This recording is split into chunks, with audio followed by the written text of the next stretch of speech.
which has applied to us, hardly one or two member has their conflict of interest. With this, I wanted to set the context right. Thank you. Thank you so much, sir, for placing on record the clarification in safeguarding the conflict of interest related cases with respect to TDB. Now I move on to Dr. Shiv Kumar Kalyan Raman, sir, who is the CEO of NRF. I'll request you, sir, to please address the press conference, sir. Namaskar. So Anusandhan National Research Foundation is a statutory body of the Government of India, presided by the Honorable Prime Minister of India. And the Executive Council of ANRF is presided by the Principal Scientific Advisors to the Government of India. So the RDIF fund itself is a special purpose fund, which is one of the statutory funds possibilities in the RDIF, in the ANRF set of funds. Now, as part of the policy for RDIF, which was done by DST, and ANRF has an MOU with DST to form an RDIF, first level, custodian capability. So there is a detailed implementation guidelines, and I would like to draw your attention to Appendix C1 of the guidelines, where it talks about the SLFM, or Second Level Fund Manager Investment Committee guidelines. So there it clearly calls out in number 1 that the investment committee must be constituted in a way that avoids potential conflict of interest. And then point 6 in the Appendix C1 says that SLFM shall take care to ensure that there's no conflict of interest in the choice of specific projects for financing, given the likelihood of domain experts on its IC being investors in ideas and companies. So, and also in multiple other places, there is a mention of conflict of interest, and where it says both RDIF shall take measures, including but not limited to the disclosure of interests and information and structuring of its decision-making processes to remove the possibility of conflict of interest amongst any RDIF employees or personnel involved in any decision related to the provision and use of RDIF funds. And in another location on page 26 or 42, there is also a statement about management of conflict of interest. SLFMs, which is second level fund managers, shall take care to ensure that there is no conflict of interest in the choice of specific projects for financing, given the likelihood of domain experts in its investment committee being investors in ideas and companies. So the reason I wanted to mention these multiple references, and these are only a subset of references, there's a few more references in the document, in multiple documents as well. So ANRF and RDIF takes conflict of interest very seriously, and so the two statutory bodies, that is TDB and then BIRAC, which is the other body, have been named in the cabinet note as the second level fund managers. They also went through a process of selection, and we would like to observe that TDB, as Secretary TDB mentioned, has been in place for 30 years, and they've had a conflict of interest guidelines in place for several years. Okay, and so this is not new. This is followed in all the decision processes in the past as well, and they have continued their best practices, including some of the other pieces that was mentioned, such as supermajority and other aspects by the Secretary TDB.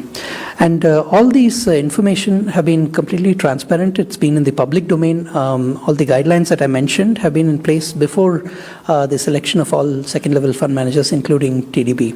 So with that, I rest my point, and we'll be happy to take any questions.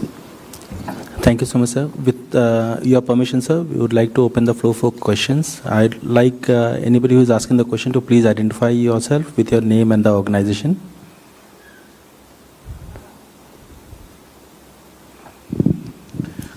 Yeah, just a small question. Amitabh Sinha from the Indian Express.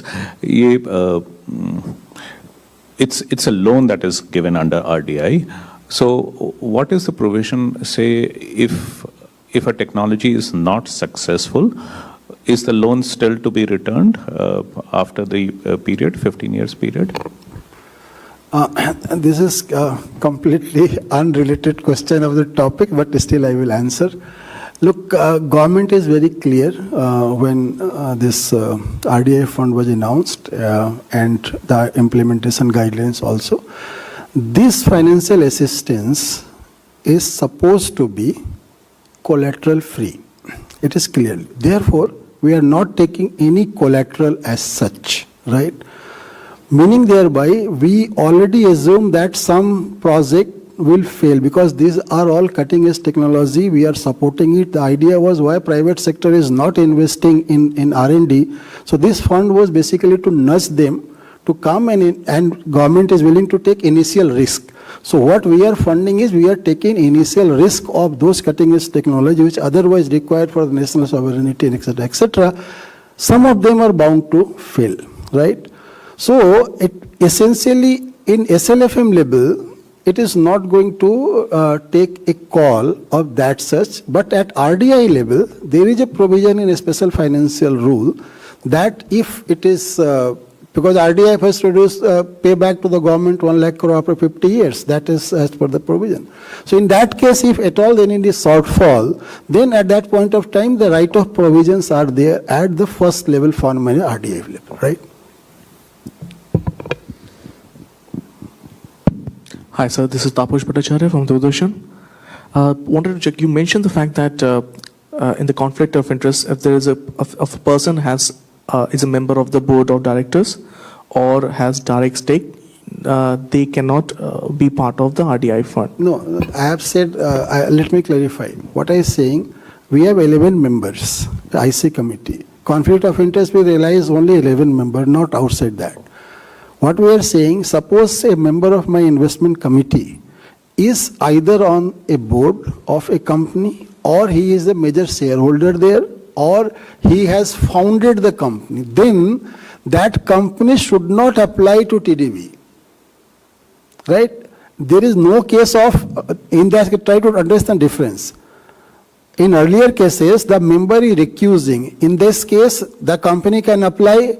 The member who is board of director or promoter CEO, they can recuse and we can go ahead. We are saying we will not do even that also. They cannot even if they are applied, we have not, there are cases they have applied, but we have not proceeded with them and told that member, look, you are the major shareholder or you are the CEO or you have founded it.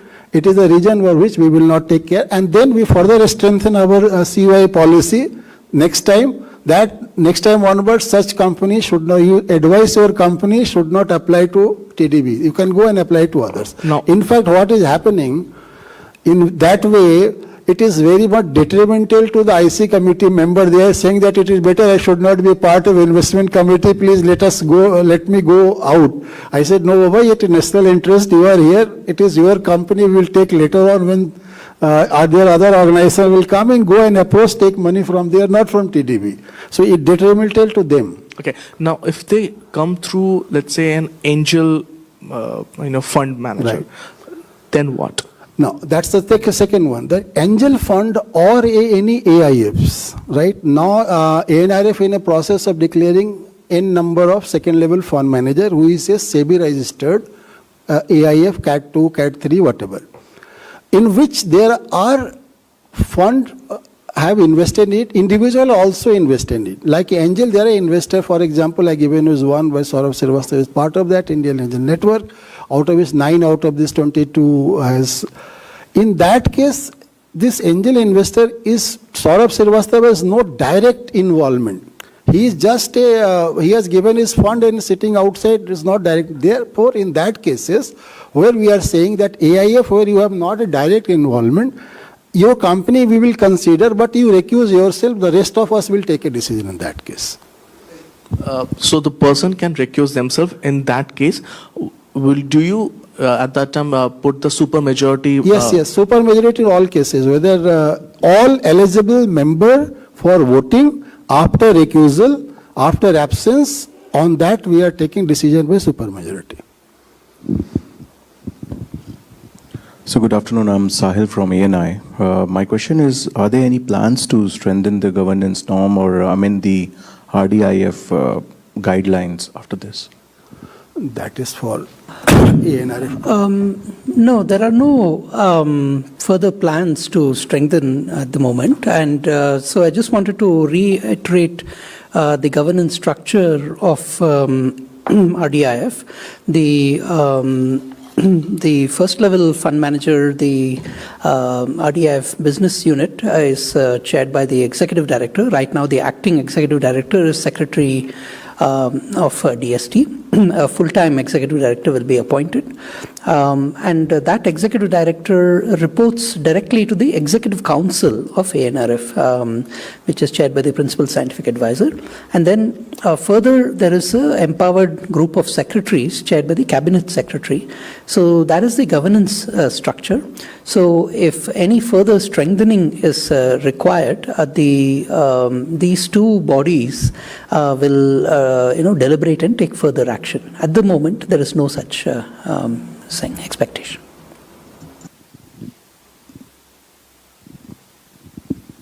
Thank you. I am Anil Handa from Bindas Dunia Cobra Television. As I understand, there is no central registry to this, is it? There is no central registry which takes care of everything or whatever has been there in the document before the disbursements are taking place. Like BIRAC does and the SLFs are taking up disbursements independently. If you allow me. Look, as Dr. Siv has said, first level fund manager ANRF, so they are responsible for overall management of this fund. We, BIRAC or anybody will be the second level fund manager. We are reporting to the first level fund manager RDIF. They are supposed to consolidate all development, all funding, all extra within themselves and repository through SLFM management portal. And by the way, we have investment guidelines very clearly said, suppose in one company or one project, if one SLFM is investing, he should not go and take money from second SLFM. Together they can take maximum 50% of the funding of the project or the round in case of company. So free flow of information among SLFM is also essential. Then how it will happen, the free flow? Obviously some central repository, and the central repository is ANRF. Through the SLFM portal, they will do that work. And I would like to also understand if there are domain experts when you disburse the amount to the project, and how does the follow-up takes place? This is, sorry. What is happening? You already told hai kya? Pani aise nikal. No problem, no problem. Sorry, gentlemen. Some ये लगता है ऐसे आपको निकल गया है. Don't worry. So what is essentially there is. This is what you are talking about. There are two clear bifurcation. One is pre-investment activity and there is post-investment activity. So this RDI fund, as by its design itself, is some sort of a venture fund, you can say, sovereign government venture fund. So post-investment activity will also be aligned like a normal venture fund AIF works through the portfolio manager, portfolio management as a professional body, professional persons who are managing it. So TDB is also in the process of formulating its post-investment guidelines, SOP, where we are going to manage this entire investment professionally through a professional management team, as other SLFM, other private fund manager is doing throughout their loan tenure. And of course, if we feel there is a need of technical experts, I tell you, even in our pre-investment, sometime the IC, while they are deliberating, they thought certain more information is required on certain aspect. Then we refer this case to, we call EC, expert committee, where we form 2 or 3 domain experts of that domain. For example, in one case we adopted few I don't want to name, but they are very experts in their field. And we took their advice and then again went back to IC to take a call. Similar expert advice will be taken at the post-investment also. So we are in the process of formulating this post-SOP guideline also. Your point will be taken care of. Okay, and when a project is given and it doesn't go through, like with the majority, as you said, so is he allowed to represent again? Yeah. So we have not, that's a very important point you have raised. We have deliberately took a call in our IC because suppose we communicate to them that we have rejected you this proposal or certain thing, then probably he will find it difficult to raise money from other sources. So what we are saying to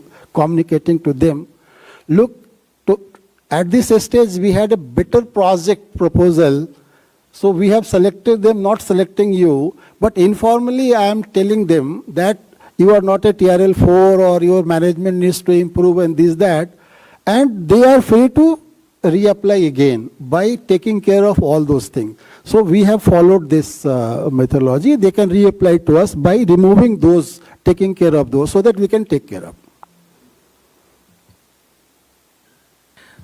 Thank you. More information, they are very interesting. Out of this 22, 3 are public listed company as well. So their stake is not individual, even public, like Idea Force, Tejas, and one more, Ether, they are public listed. So our portfolio has 3 public listed companies, 5 MSMEs, and 14 startups out of 22. That's a very good point I wanted to make up. Thank you, sirs. Thank you for clearing the picture related to the disbursement mechanism of this RDIF fund. And I thank... so there are some online questions also, which I'll read out.